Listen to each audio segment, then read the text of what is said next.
O capítulo de hoje é um capítulo muito triste. Enfim, chegou o dia em que os exércitos da Babilônia invadiram Jerusalém para tomar posse dela e destruí-la, como Jeremias havia profetizado tantas vezes. Mas o rei Ezequias, quando percebeu o perigo, reuniu seus homens de guerra e simplesmente fugiu.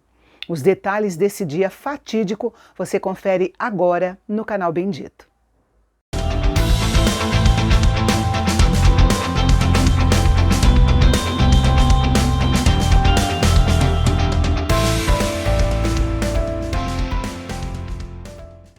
Nabucodonosor usou o método comum de ataque naquela época.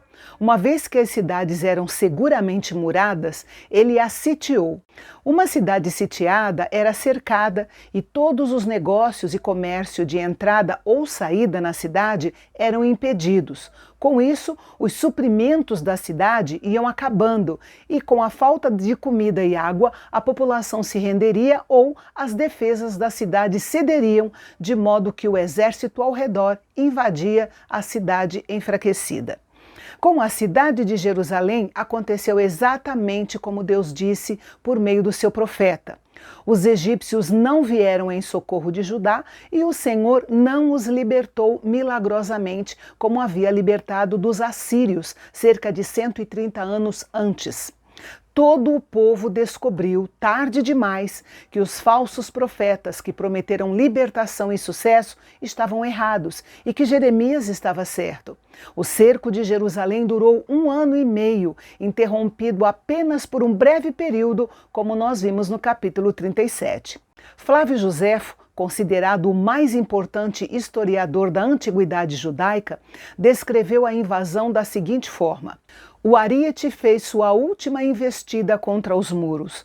Dardos dos montes de cerco inimigos arquearam-se para o céu da meia-noite e atingiram seu alvo em chamas.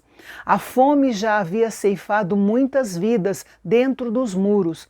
5 príncipes babilônicos marcharam pelas ruas de Jerusalém, seus rostos iluminados pelas chamas da destruição.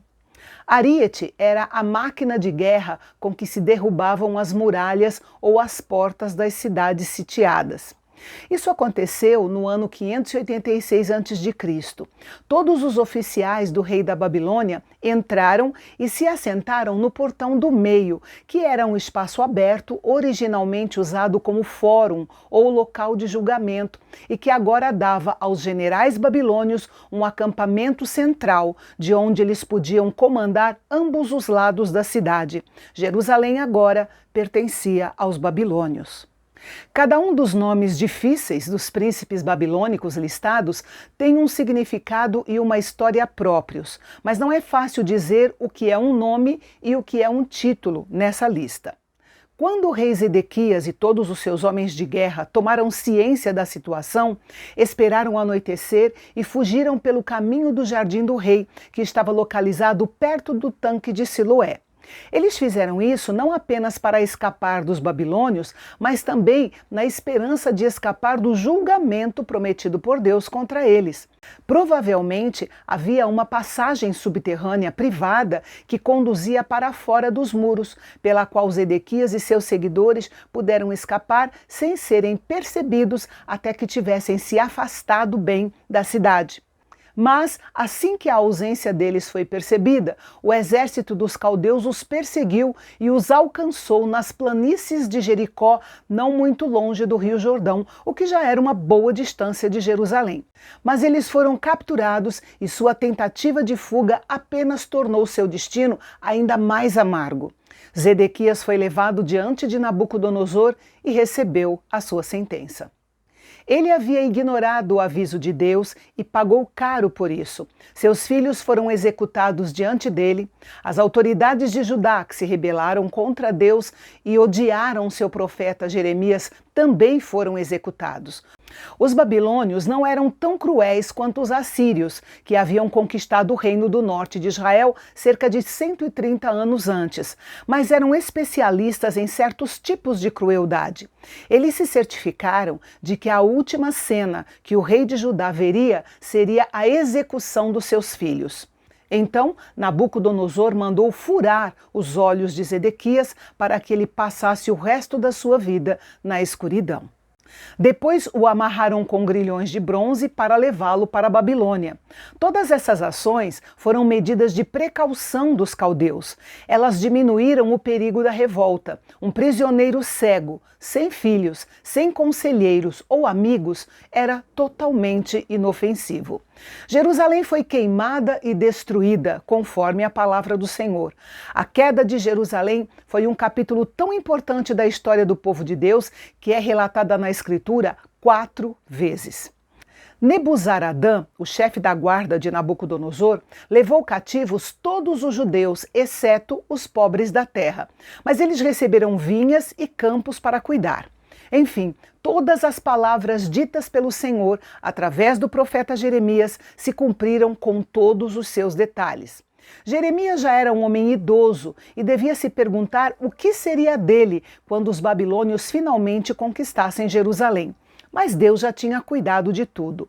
Nabucodonosor tinha dado uma ordem para Nebuzaradã, o chefe da guarda, para que localizasse o profeta, cuidasse bem dele e o deixasse escolher se queria ir para a Babilônia ou ficar em Jerusalém. O que ele escolhesse deveria ser aceito.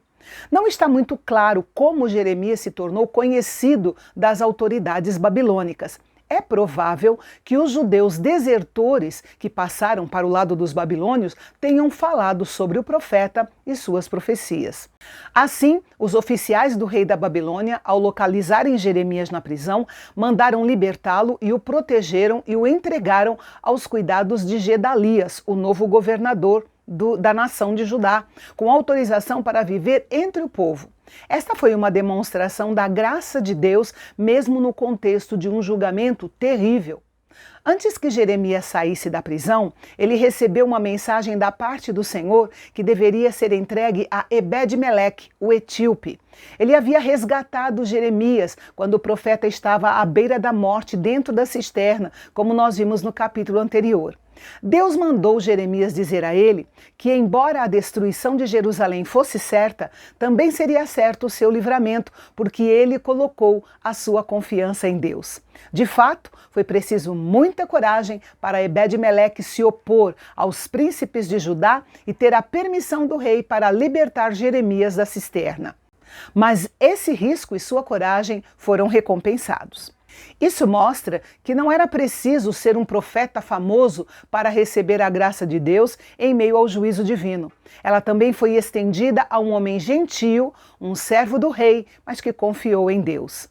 Note que Deus não diz nada sobre o heroísmo, a compaixão ou a desenvoltura da operação de resgate de Ebed-Meleque, por mais notáveis que tenham sido, mas o Senhor exalta sua fé. A fé em Deus foi a mola mestra de todas as outras ações. O etíope recebeu a mesma recompensa que o profeta. Quando Jerusalém caiu nas mãos dos inimigos, ambos foram resgatados, pois Deus liberta aqueles que confiam nele.